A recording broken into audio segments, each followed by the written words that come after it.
Welcome into episode 8 of Through the Whistle. I'm your host, Ty Belcher, and on today's episode, we'll be talking about the upcoming weekend in the NFL and college football, as well as talking about some bets going into the weekend. And before we do any of that, we're going to talk about last night's Thursday night football matchup between the struggling Houston Texans and the hot and ready Philadelphia Eagles. So the Philadelphia Eagles last night let up an early touchdown against the Texans, and it was kind of different than most of their other games. But then things started to get back into their usual flow with the Eagles, with putting up points early in the first half. Got a touchdown, responded to the Texans' touchdown, tied the game up, and then got the ball back after a stop. And we're driving down the field, and Jalen Hurts fumbles. And I mentioned this, but we'll get back into it in a couple minutes. And then the Eagles get a stop. Defense is looking good as ever, putting pressure on Davis Mills. And then the Eagles score a touchdown. Good. Everything's looking good. But before halftime, the Philadelphia Eagles miss a field goal. And I know you're probably wondering, why are you putting so much emphasis on missed field goal and a fumble?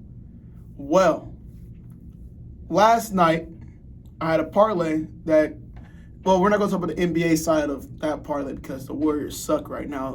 They suck as a team. They need to get their lives together. But Thursday night football-wise, the Eagles before last night, which was their 8th game of the season, the Eagles scored over 14 points. Over 14. I'm not talking about 14. No, I'm talking about over 14 points in 6 of their 7 games this season before last night.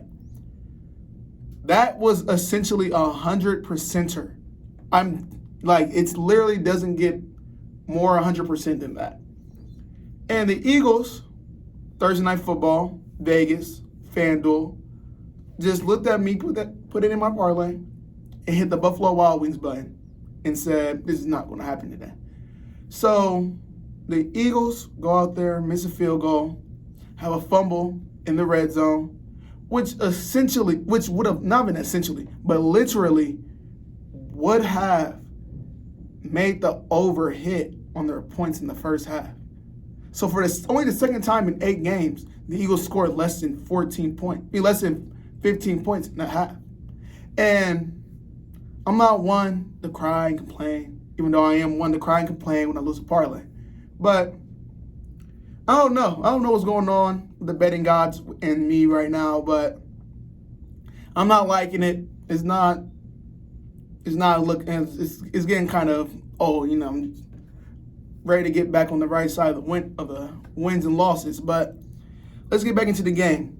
So Jalen Hurts, aside from that fumble he had early in the game, which kind of derived from an early snap that he wasn't prepared for, Jalen Hurts played another great game. I would say he's an MVP candidate as of right now, as of Week 8, even after these games, this upcoming weekend happened. But I think he is, as of right now, he should be a leader and favorite for the MVP. 8-0 team, has a good touchdown-interception ratio. Because last night, Jalen Hurts had another game with 2 touchdowns and 0 interceptions. He had 243 yards, 2 touchdowns, throwing over 60%. And there's not really anybody else in the NFL right now who is putting up numbers with that production and the wins aside from Patrick Mahomes.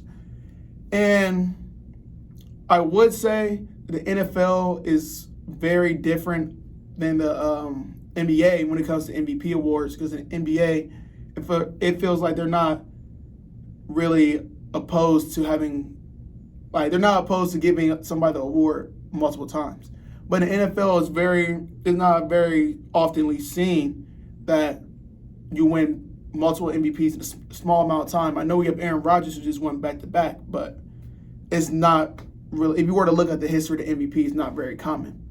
So as of right now, I do think that Jalen Hurts is MVP. But as I said in the previous episode, that there is a curse that accompanies being the last undefeated team. I don't know when it's going to strike. Might not strike right now in the regular season, but It will strike eventually. Last undefeated hasn't won a Super Bowl since the 2006 Indianapolis Colts. And if it was just a couple years, like I said before, if this was only like a couple year thing, I'd be like, oh, it's just random. Just a little coincidence. But when it's been 16 years, that's a trend. But you never know. All curses are meant to be broken. So next time we see the Eagles is going to be on Monday Night Football. Next week's Monday Night Football matchup with the Washington Commanders. And with a extended week, essentially another bye week, you have, 10 days off in between games. I don't really see, looking at, I'm going to tell you guys the next 9 games for the Eagles. And you tell me, y'all can leave a comment in the comment section. Which one of these games do y'all honestly think the Eagles will lose? Well, barring any injuries, like any major injuries like Jalen Hurts or Miles Sanders or like any of the guys in the offensive line. So the next 9 games go as follow.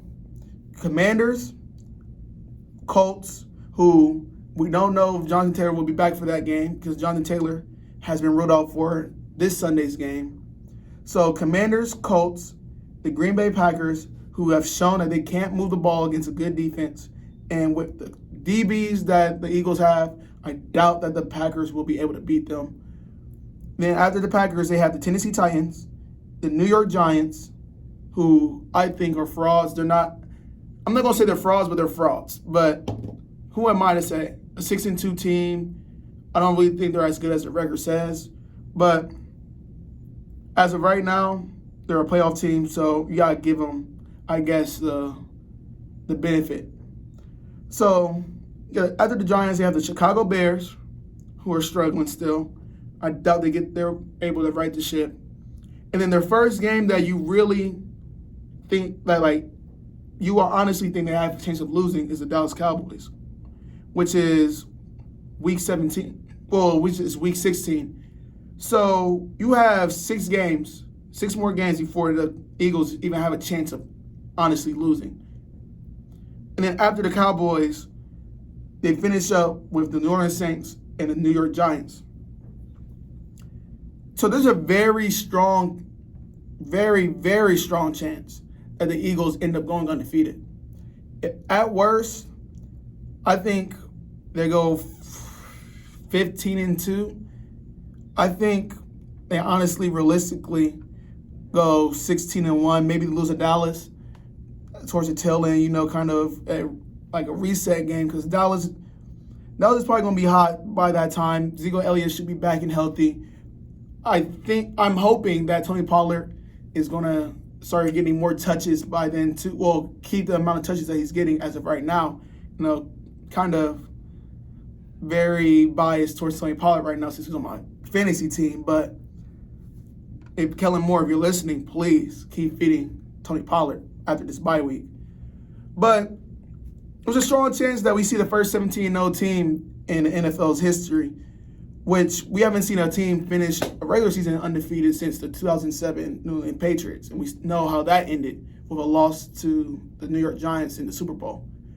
But the way that this team looks, they're so balanced on both offense and defense. The offense can run the ball whenever they want. Miles Sanders last night, 91 rushes. And then we haven't really seen Jalen Hurts have to run it that often the last couple weeks. Well, the last couple weeks, because I think last week he also only had 21 yards rushing, and last night he had 23 yards. So they can run the ball very well. They can throw the ball very well. And then on defense, they can get stops.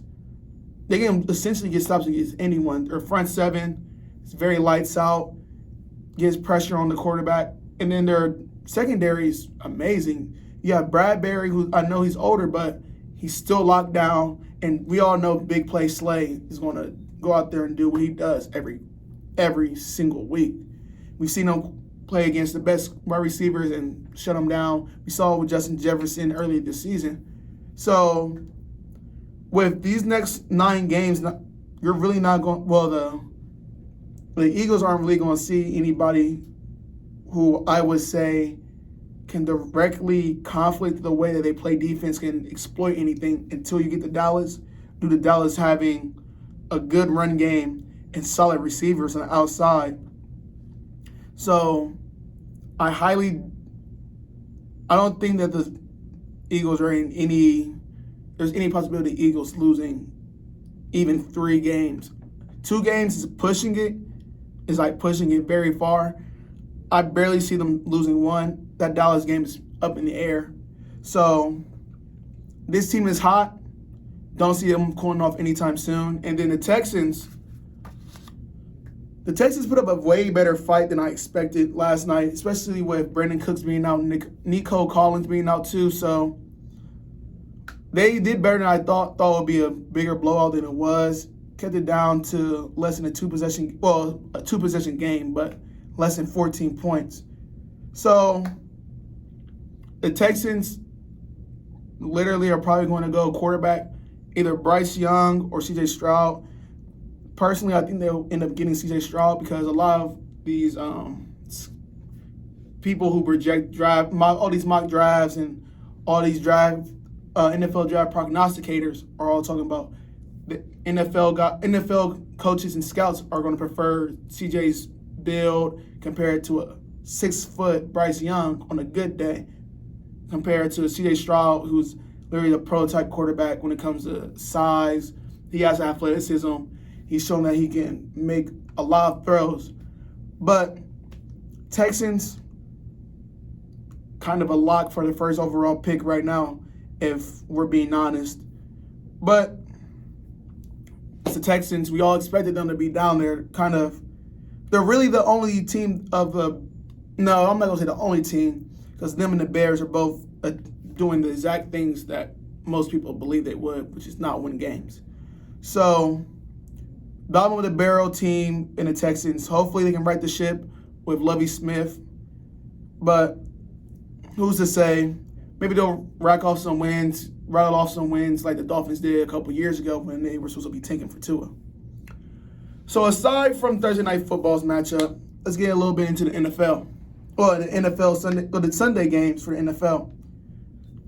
In the Sunday Night Football matchup, we have the Kansas City Chiefs and the Tennessee Titans in a battle of 5-2 teams, which, as of right now, this is probably going to determine who's going to get the second seed. And surprisingly enough, the Tennessee Titans against Patrick Mahomes in the regular season are 2-0.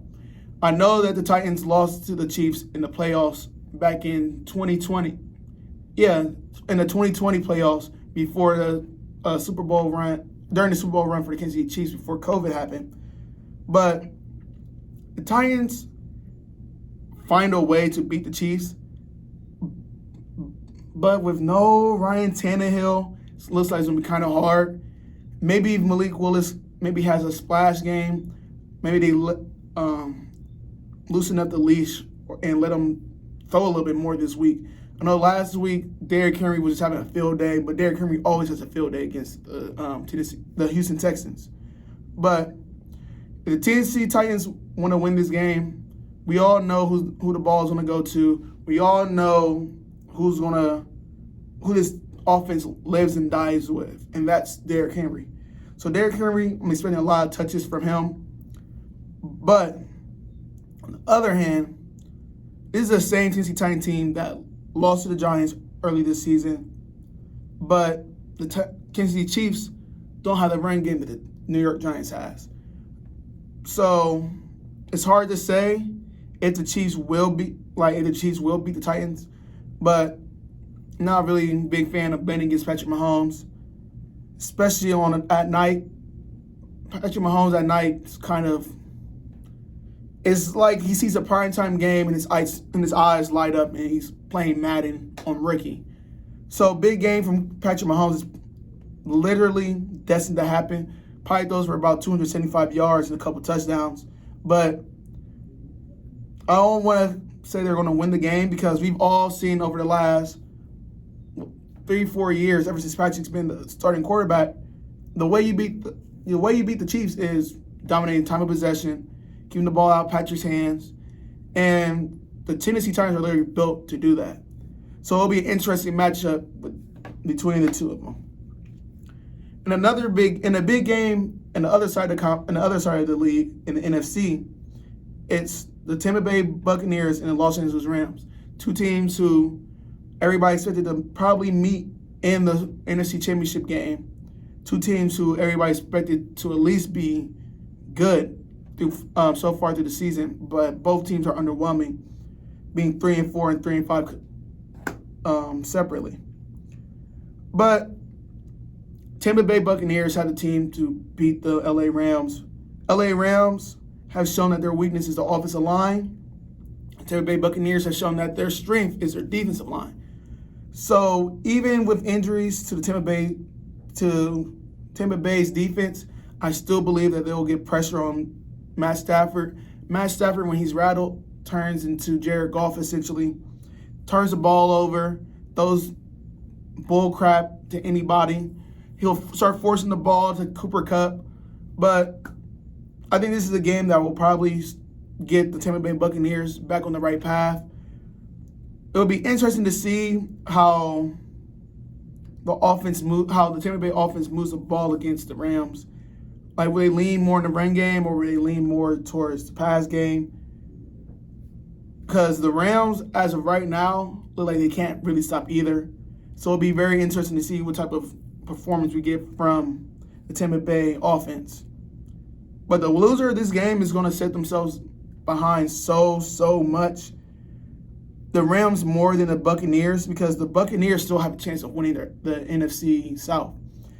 But the Rams, they lose, are just digging themselves deeper into a hole, especially with the Seahawks playing well, and then the Niners having the tiebreaker over them, 2 games ahead of them divisionally.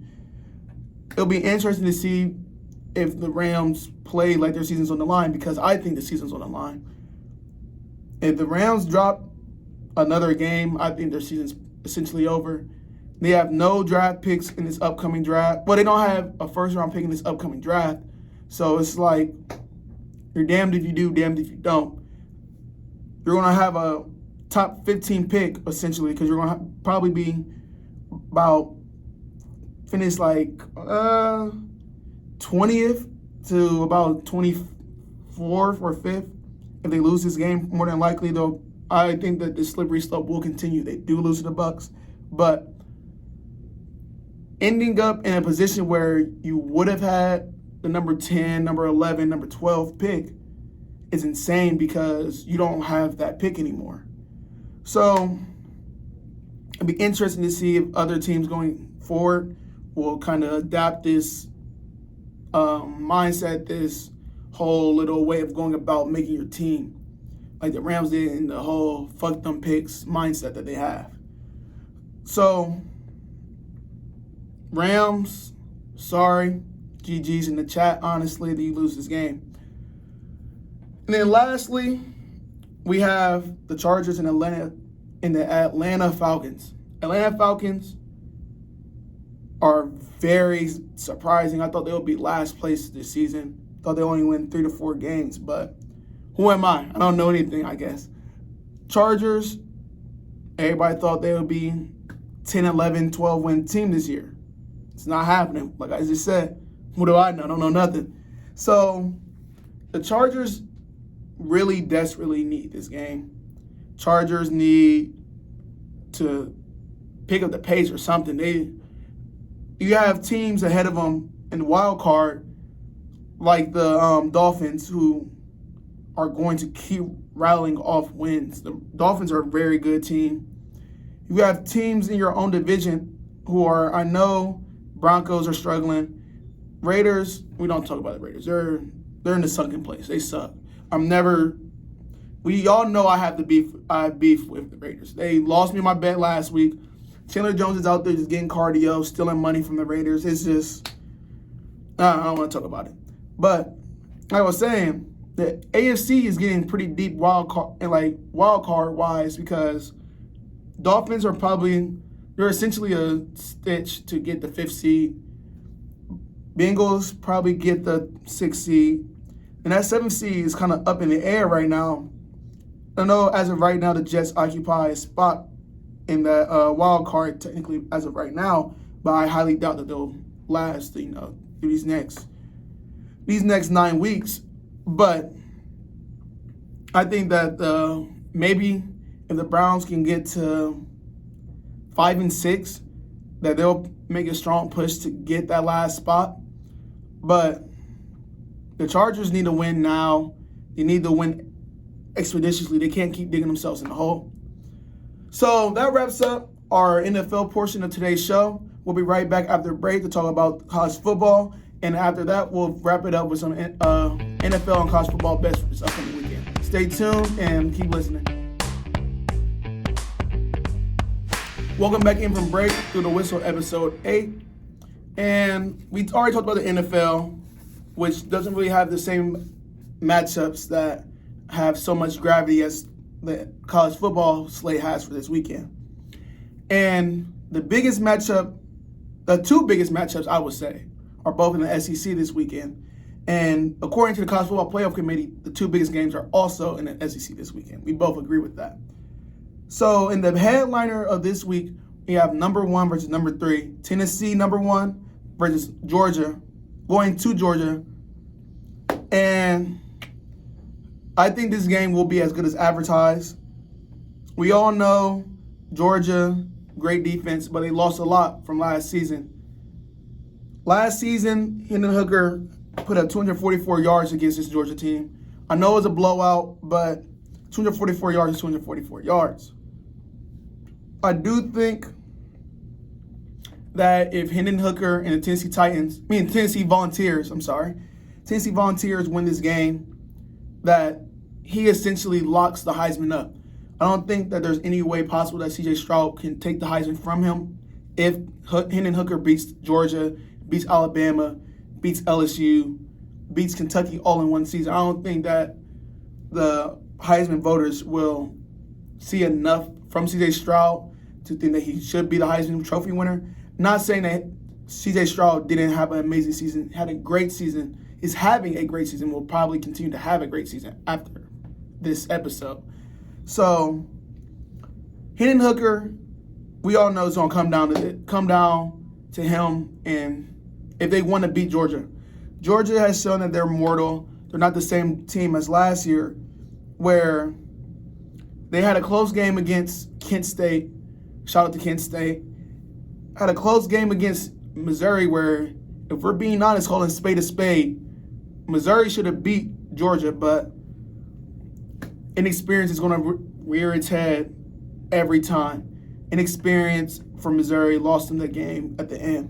But even last week, in the biggest cocktail party in the world against Florida, at one point it was 28-20 at the end of the third quarter, towards the tail end of the third quarter. I want to say with 2:28 left on the board, that's when Florida got their that touchdown to bring it in within one possession.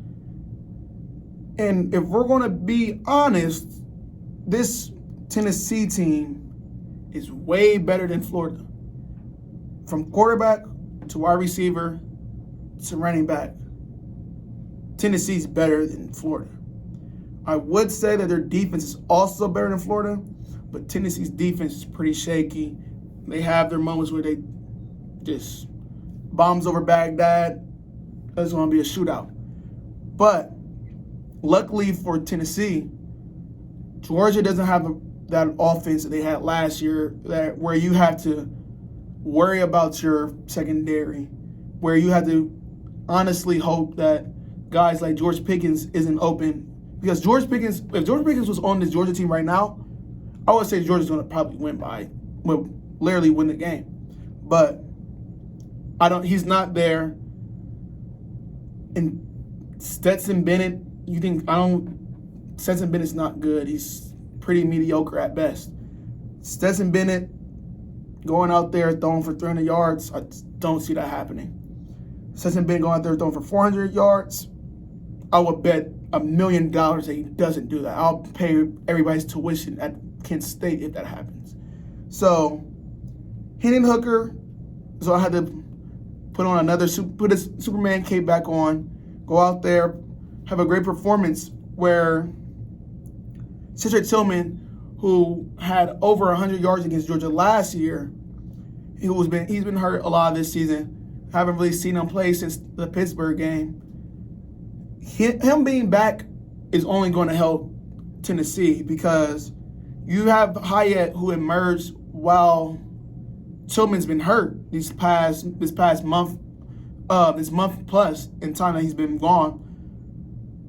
And now you have Tillman coming back where if you're Georgia, you're like, which one can we bracket? It's kind of like the Ohio State situations. It's either you stop him, you stop Hyatt, you go all in and stop Hyatt, and hope that Tillman doesn't really have a big game. Hopefully he's kind of slow getting back. Or you just play your defense and you hope that zones stay, like players in their zones stay responsible, stay zone sound, hope for the best, hope that your pass rush gets there, to speed up Hooker's clock, but I don't see that happening. Honestly, I think Tennessee's going to win this game. I think Tennessee's the best team. Not going to say the best all-around team, but their offense is playing at a level that is very reminiscent of LSU from a couple of years ago, especially when Tillman's back. I think that Tennessee is going to have a chance to win the national championship after, because I don't think Alabama will beat Tennessee. I know Tennessee beat Alabama at home, but neutral site's a whole different it's a whole different beast to try to fight. But Tennessee over Georgia, I know they're in Athens. I know Athens is a hard place to play. I know this is the toughest environment that Tennessee's played in all year. I know that this is the toughest team that Tennessee has played all year. I understand all that. But if you're a great team, you win these games. And essentially, we're being honest, calling a spade, if LSU beats Alabama, Tennessee honestly cannot go. Because if LSU beats Alabama, let's all be honest, LSU will probably be number 6, number 7. Like, they'll jump. They're not going to stay at number 10 after being the number, 6th team in the nation? That's not how things work. LSU will probably move up to numbers 7 or 6. And with Tennessee beating LSU earlier this season, Tennessee will be number 5 or number 6, right above LSU. So they kind of still have a way back in to win, like to make a playoff, but I don't think they'll even need that. I think Tennessee wins the game against Georgia. Like I was just talking about LSU, Alabama, I know I just, kind of previewed it. LSU is hosting Alabama. If you watch Alabama the last 2 seasons, last year against Texas A&M, this year at Texas, this year at Tennessee, Alabama on the road is not good. Alabama even last year against Florida, at Florida, in the Swamp, they're not good. LSU, Death Valley, at night, tough environment, very tough environment. One of the toughest environments in SEC. So, with that being said, we all know Alabama's defense is not the same. If you can keep pressure away, like stop Will Anderson, I think Jaden Daniels can put this team in a position to win. LSU, let's look at LSU's 2 losses this year. LSU lost to Florida State in the first game of the season, where the special teams for LSU sold the game. Oh my God, Florida State had no reason winning that game. LSU literally handed that game like it was an Easter basket on Easter Sunday. Like, they literally, here, we don't want to win. But since then, the only other loss they have is to Tennessee. We know who Tennessee is at this point. We know how great Tennessee is at this point. But LSU's going to be at home. Alabama's pass defense is shaky. Like I just said, for Tennessee and needing Hendon Hooker to have a great game to win, Jaden Daniels is going to have to put the team on his back. He's going to have to go put on his Superman cape. Jaden Daniels, we've seen him win games that he wasn't supposed to at home. We saw at Arizona State where Arizona State will have upsets when they were playing at home against a big team, big opponent.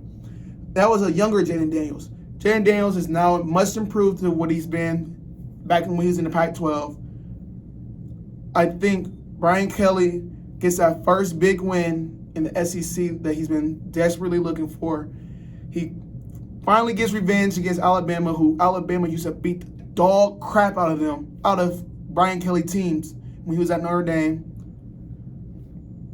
I think it's time. I think it's time that Alabama gets that second loss of the season before we even get to the second playoff rankings. Alabama loses this game, and we're going to see it's unprecedented because we've never seen Alabama not in playoff contention. Alabama's kind of literally a shoo-in for a top 6 team every year. But this year, I just don't see it. Bryce Young's going to do all he can, but at some point, you have to have a defense. Alabama knows that. And I think LSU, that environment, I don't think Alabama will be able to handle that. I don't think the receivers are good enough. I don't think their DBs are good enough. So, another underdog who I see possibly winning the game. Alabama's a 12.5-point favorite. I don't see them covering that at the very least. I'm not going to say Alabama's going to lose, but if they lost, I would not be surprised at all due to everything that we've seen in the past 2 seasons with Alabama being trash on the road, Alabama's defense being trash, as the secondary being trash. I'm not going to say their defense is trash because Will Anderson's he's something else. Might be the next TJ Watt, doubt it, but Alabama's just not Alabama that we're so accustomed to, like I said, after they lost to Tennessee. So in the Big 12, in a team that's about to move to the SEC, we have the Texas Longhorns going against Kansas State. And I know, Texas is 5-3. I understand. But Kansas State, I understand. 2 losses. I understand. But I said on Wednesday's episode that I believe Kansas State is the best 2-loss team. I think Texas should be, I don't think their record shows the type of team that they are. I think Quinn Ewers plays against the whole game against Alabama. They beat Alabama. I think Quinn Ewers plays against Texas Tech. They beat Texas Tech. But neither of those 2 things happen. And that's why they're a 3-loss team. But the gravity around this game, I know there's not really any college football playoff implications around it, but if Texas beats Kansas State, it'll trigger a 4-way tie for second place between Kansas State, Oklahoma State, Baylor, and Texas. And that's going to be a very sticky situation to maneuver around because in the Big 12 there's no divisions. It's the 2 best teams playing a Big 12 championship game, and best on best, let's see who wins it. And I'm not very familiar on how a 4-way tie will play itself out. I know Texas lost to Oklahoma State, but Oklahoma State lost to Kansas State, and all this other stuff, all these other scenarios come into play. So it'll be interesting to see how that ends up happening. Kansas State, we just saw, beat the dog crap out of Oklahoma State, baffled them in Manhattan. Manhattan, very, very tough place to play, like I said last Friday. But if Texas can get pressure and force some turnovers, it's anybody's game. We've seen Texas be able to play great on defense. We've seen Texas have flashes of being good on offense. But will they be able to put both those together and beat Kansas State? I don't know. Quinn Ewers, hopefully, wants to get that dirty taste out of his mouth from the Oklahoma State game where he had multiple turnovers. But this game is going to be it's going to be interesting. It's going to be very competitive, I believe. Kansas State kept it close against TCU. It's going to be a very competitive matchup. It's a toss-up. If I were to bet money on this, I wouldn't. I would say no. Get this away from me. It's a setup. Vegas is trying to get me. But Texas winning this game. Call me a believer in Sark. Call me a believer in Quinn. I believe in Sarkisian's ability to put up points against anybody in the nation. And maybe that's going to be the depth of me in this betting, on that betting side and on prognostication wise. But Sark can put up points against anybody. And I'll go out on a limb and say Texas is going to win this game. Texas is going to beat Kansas State. Kansas State lost to Tulane early this season. Tulane, who's a way better team than people thought early this season. But at some point, I think Kansas State not having Martinez is going to come back and bite them in the butt. And I think this is that game. So, in the ACC, you have NC State facing Wake Forest.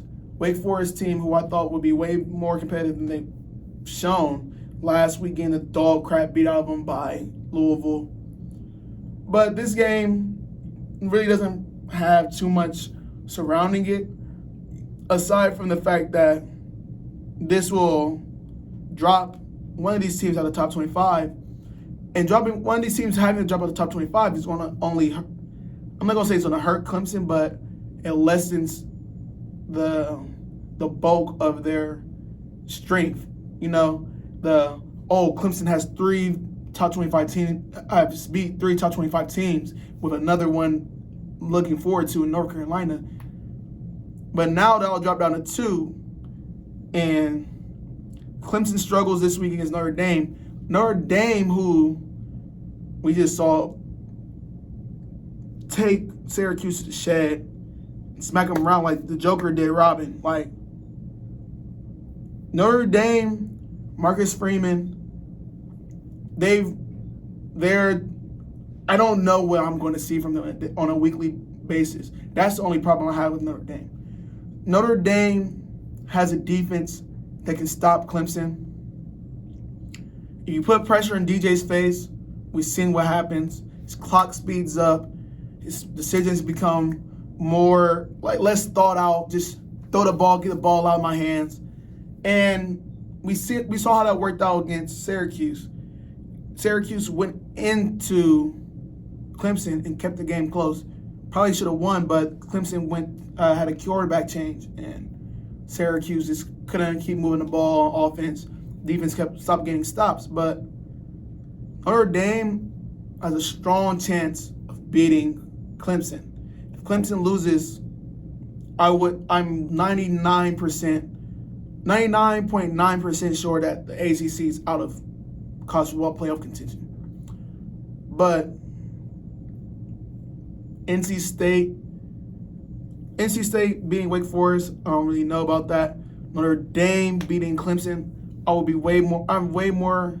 If I had to pick between which one is more likely to happen, I would say Notre Dame beating Clemson. Well, out of the 3 games with matchups, out of the 2 games with a matchup between a division leader such as Alabama and Clemson, and then a team that is really not playing for much, and Notre Dame and LSU.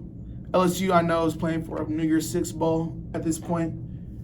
Even though LSU, I didn't even think about that. LSU can still win the SEC West. LSU hasn't lost a divisional game. That's what also makes me feel more confident about LSU. LSU wins this game, they have a 2-game lead on winning. They'll have to lose 2 more games for Alabama to overtake them in the division. So that's what makes that game also such a big thing. But back to Notre Dame. Notre Dame has a defense to beat Clemson. With the run game, I don't know if they have the offense to beat Clemson, but that's enough about Clemson and their overranked selves. I kind of do, now that I'm thinking about the SEC West and the gravity around this game, I do want to, pivot back towards that game in LSU, Alabama. Because if you think about it, if LSU goes in on Saturday, beats Alabama at home. Brian Kelly was getting ridiculed a lot. They're talking a lot of stuff about, oh, he's corny, all this stuff about him using his fake Southern accent.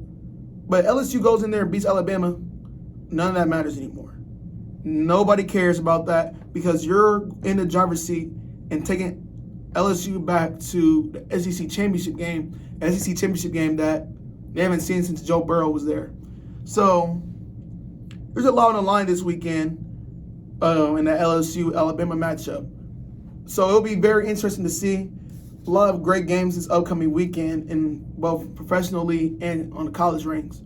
So we're gonna go into a break, and after break, we're gonna talk about a little bit of a couple bets that I'm feeling for this weekend, both NFL, college football, and even after the heartbreaks that I've experienced, even in the NBA. So you guys stay tuned, keep watching. NBA, NFL, college football bets coming up.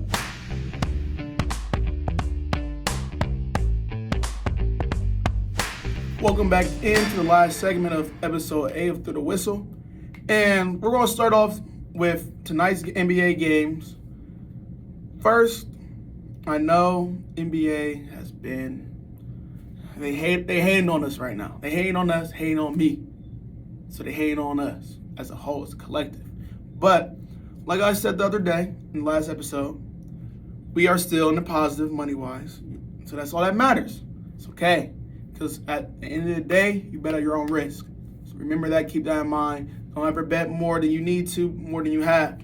So, with that being said, my little PSA announcement right there, a little public service announcement right there. Let's get into tonight's games. In the game between the Washington Wizards and the Brooklyn Nets, no Kyrie Irving. KD's back home. But KD's going to be the only one out there who can score. So I'm staying away from the Nets side. So I'm taking Kristaps Porzingis 15-plus points, as well as getting 8-plus rebounds. So we're going to run through all of them now. Talk a little bit about why I'm making those, choosing those to actually bet on.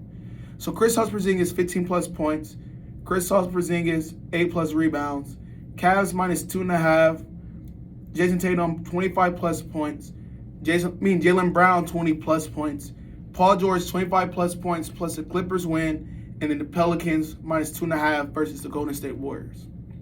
So I'm doing this. This is my prognostication because Kristaps Porzingis is going to play against a Nets team that's big, and Claxton isn't good. He sucks, can't rebound, can't do nothing. So 15-8 should be relatively easy for Porzingis. He's coming off a very good stretch against the 76ers where he's done both those things in both the games. I'm taking Cavs alternate spread of 2.5 against the Pistons because the Cavs are hot. They have Garland back. Mitchell looks good. Karras looks good. And then the bigs down low are just wall stoppers. If this was 2K, literally brick wall. No, Cavs should win this game. Personally, this is just me. When I think of minus 2.5, I essentially just I consider that money line, in my opinion. Because the amount of games actually come down to the last 2 points is very, very, very small amount that comes to those 2-point games. So 2.5 should be easy. That's basically money line in my opinion. And then Jason Tatum and Jaylen Brown. Jason Tatum having 25 points against the Bulls and Jaylen Brown getting 20 points against the Bulls. I'm using those two because last time they played against the Bulls a week or two ago, Jaylen Brown had 21, Jason Tatum had 26. And that wasn't a blowout. So imagine if they play the full game, keep it competitive, they should hit both those marks. And Paul George getting 25-plus points and the Clippers winning against the Spurs is pretty much self-explanatory. It's the Clippers and it's the Spurs. So it doesn't really need too much, extra thought into it. And then lastly, the Pelicans minus 2.5 against the Warriors. Like I just said, 2.5 is essentially a money line in my head. Warriors are without Steph Curry tonight. Not going to have Wiggins. I also believe they're not going to have. It's either they're not going to have Clay or Wiseman. I forgot which one of the two. But Pelicans, Brandon Ingram's back. Zion's been looking good. Valanciunas looks good. I would have put Valanciunas rebounds, but I don't know how much he'll play. You know, the Warriors like to use that small ball lineup, so I don't really know how much he'll be playing tonight. So that's kind of a stay away. But the Pelicans are a great team. Warriors are a crappy team. Almost slipped out there. But Warriors are pretty trash. Just blew a lead to the Magic last night. Have no self-respect. They suck. Kerr, we all know he doesn't like having players play back-to-backs. So, Pelicans minus 2.5, easy lock. If I were to bet any of these, like just one and done, if I had to pick just one of these bets to take, I would take Pelicans minus 2.5. But, like I said, to each his own. Whichever one of these 7 you like the most, take them.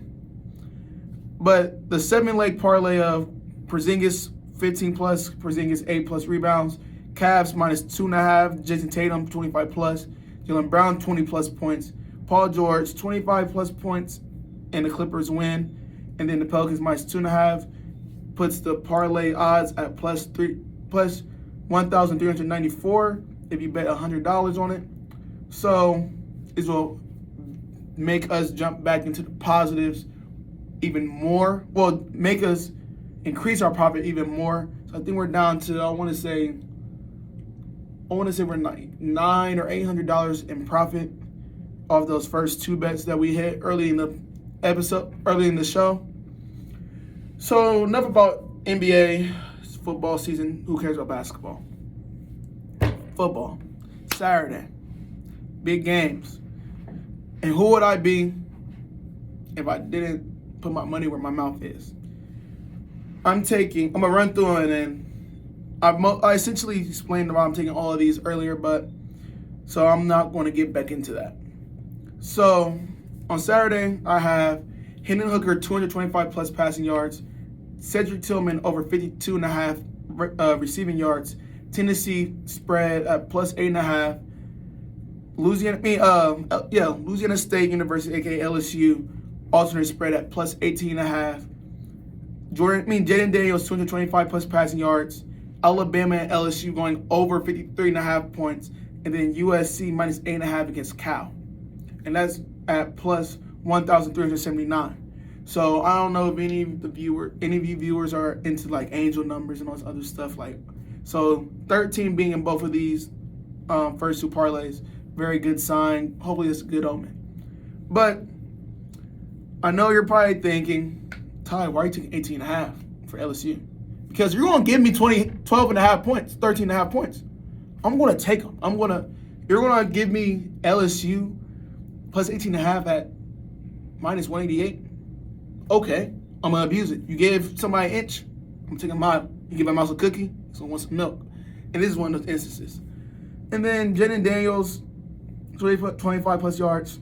I already said I think he's going to have a pretty good game. But like I just said, for the NBA bets, the NBA slate and bet sheet, if I had to take any, if I had to take the ones I'm feel the most comfortable with, the most for sure about, the 100%er, I would say LSU plus 18.5, and then LSU Alabama going over 53.5.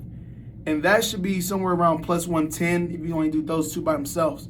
So that will also put you in the positive. If you bet $100, you get probably one plus. If you put $100 down, you'll probably get $150 back.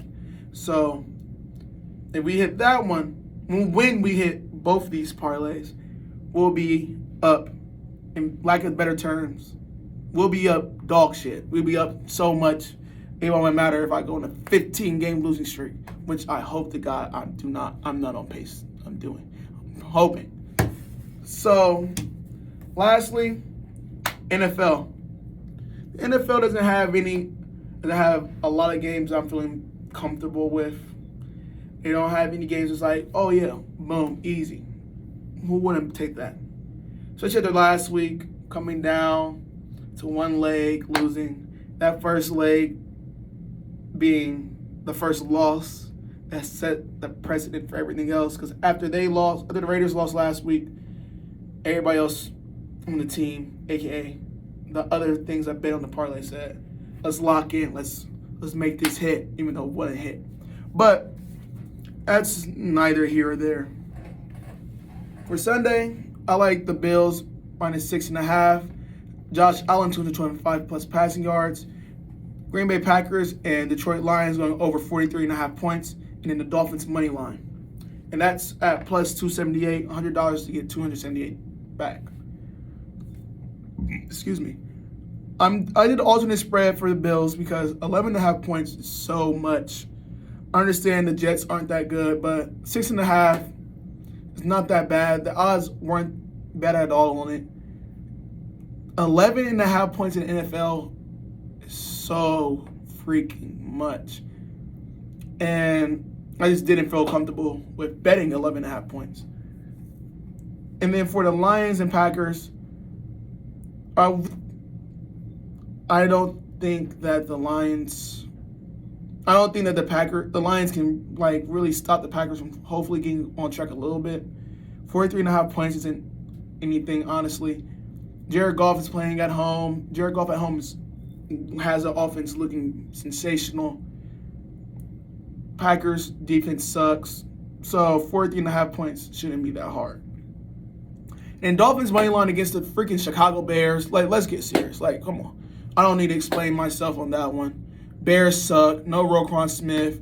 Like, no Robert Quinn. You think Chase Claypool's going to change something for the Chicago Bears?